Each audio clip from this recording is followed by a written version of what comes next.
How we all getting along today? Well, I've been gathering parts for the next project. Cutting rocks on the little rock rascal, the 6-inch, is doing just fine, but I keep coming into things that just needs a bigger saw so I can saw some slabs out of them. That little trim saw just ain't doing it. So I come up with the idea to try to turn a table saw into a rock saw. So I came up with this 12-inch old Craftsman table saw. Took the guts out of her, and really the only thing I salvaged was the arbor. And pretty dark down in there, but you can see what I'm after.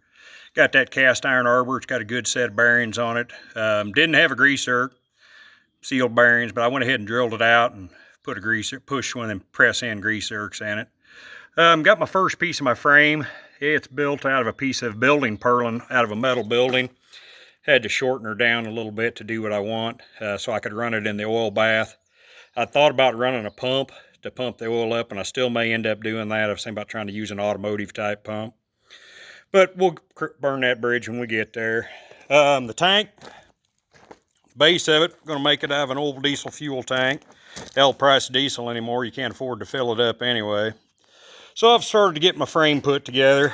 My rails that's going to roll on, salvaged them out of an old metal lathe, so they had some slides in there that I was able to use.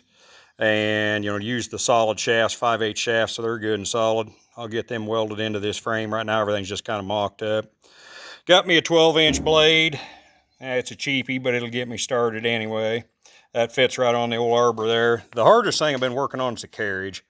So I've got the depth adjustment done here, built out of some square stock and some 5/8 all thread. Got her welded up so the carriage will travel back and forth this way. Got the nut welded there. She free spools through this. Got a little bushing inside there. Got 2 nuts tacked on the shaft there with a bushing inside this washer. Flattened off the bottom of the washer so I could weld it to the plate. The knob I'm going to use for turning it was actually the cutout for when I made the oversized rock tumbler. That's the piece that was left over with the hole saw after I cut her in. Taking some time to gather the bearings and stuff for the feed. I've ordered a couple sets and got lost in the mail and taken some while to come in. So this project may take a little while, been a little while in the coming.